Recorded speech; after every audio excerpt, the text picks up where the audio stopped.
বড় মায়ের নাম আর মহিমা খুব তাড়াতাড়ি চারদিকে ছড়িয়ে পড়ল। কত যে গল্প, যেমন ৭ বছর ধরে নিঃসন্তান এক নারী মায়ের কৃপায় সন্তান পেলেন। এক পঙ্গু মহিলার বহু বছরের যন্ত্রণা নাকি এক রাতেই উধাও হয়ে গেল।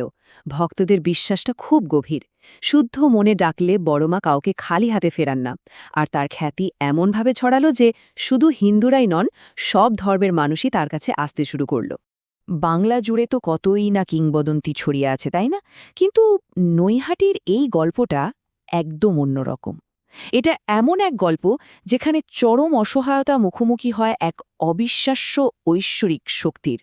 ভাবুন তো একবার, সব রকম আধুনিক চিকিৎসা যখন ফেল, তখন ডাক্তাররাই বলছেন এই রোগ এই দুনিয়ার নয়। মানে কি সাংঘাতিক কথা! এই একটা কথাতেই যেন একটা অন্য জগতের দরজা খুলে গেল। প্রশ্নটা হলো, যেখানে বিজ্ঞানের রাস্তা শেষ, সেখান থেকে ঠিক কিসের শুরু? তো এই গল্পের কেন্দ্রে আছেন নৈহাটির এক ভদ্রলোক, ভবেশ চক্রবর্তী। বেশ সুখের সংসার ছিল তার, কিন্তু হঠাৎই যেন সবটা ওলটপালট হয়ে গেল। তার স্ত্রী মৃণালিনী এক অদ্ভুত রোগে পড়লেন।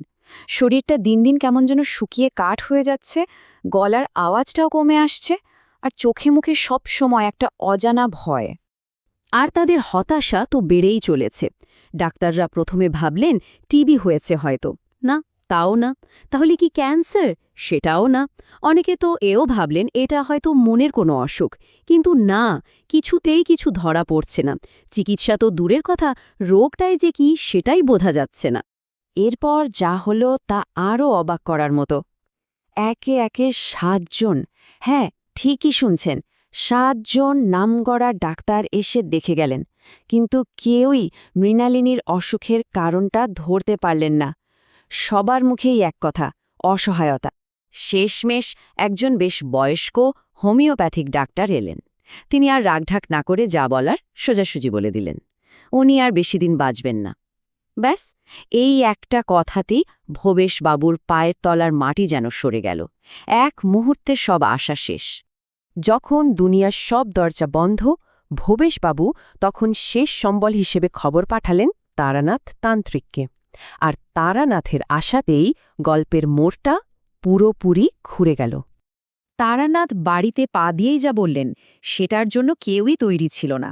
তিনি সাফ বলে দিলেন, এটা কোনো শারীরিক রোগই নয়, এটা হলো আত্মিক ছায়ার প্রভাব। মানে এক অতৃপ্ত আত্মার ছায়া, যা মৃণালিনীর জীবন শক্তি শুষে নিচ্ছে। ভাবা যায়, পুরো ব্যাপারটা চিকিৎসার জগৎ থেকে সোজা চলে গেল আধ্যাত্মিক জগতে।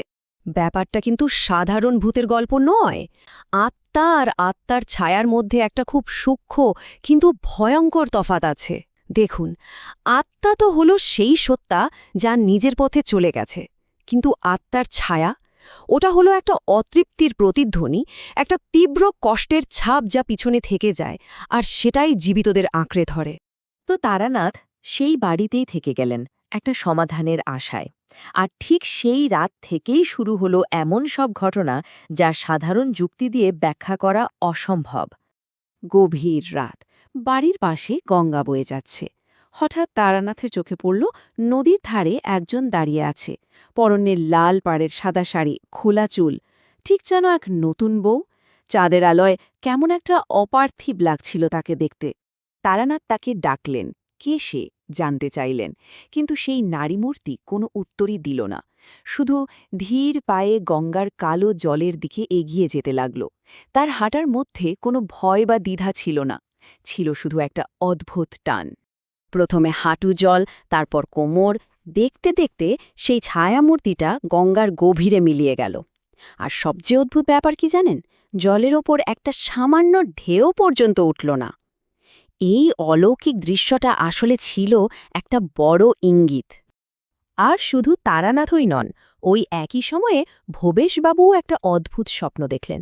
স্বপ্নে স্বয়ং মা কালী তাকে আদেশ দিচ্ছেন, এই মাটি, এই নদী, এখানেই আমাকে আবার জাগিয়ে তোলো। রাস্তাটা যেন এবার পরিষ্কার হয়ে গেল।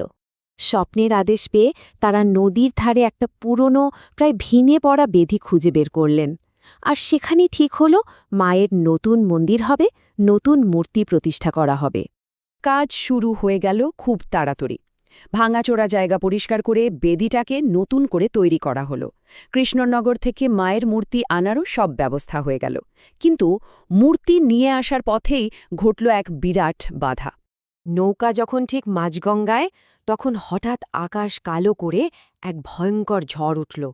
নৌকা টালমাটাল, প্রায় ডোবার জোগাড়। মনে হচ্ছিল কোনো এক অশুভ শক্তি যেন মায়ের আগমনকে কিছুতেই হতে দেবে না।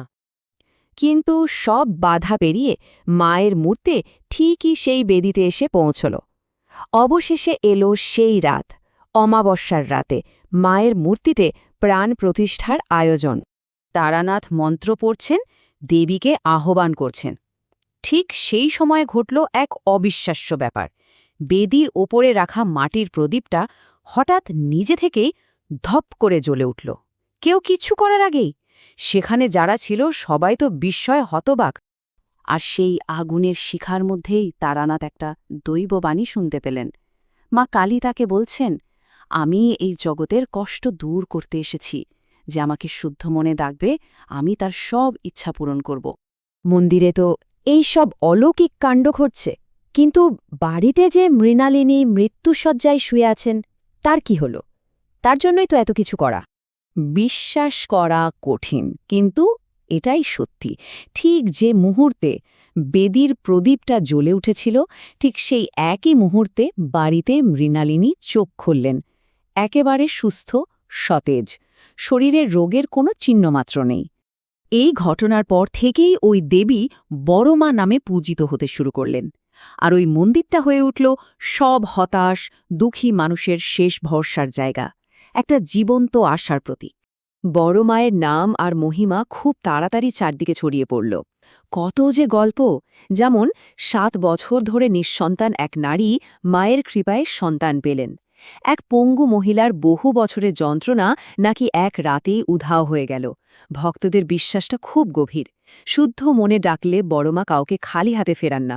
আর তার খ্যাতি এমনভাবে ছড়ালো যে শুধু হিন্দুরাই নন, সব ধর্মের মানুষই তার কাছে আসতে শুরু করল। এই কিংবদন্তিটা শেষে আমাদের একটা খুব বড় প্রশ্নের সামনে দাঁড় করিয়ে দেয়। যেখানে যুক্তি আর বিজ্ঞান হার মানে, সেখান থেকেই কি বিশ্বাসের শুরু হয়? প্রশ্নটা কিন্তু ভাবার মতো।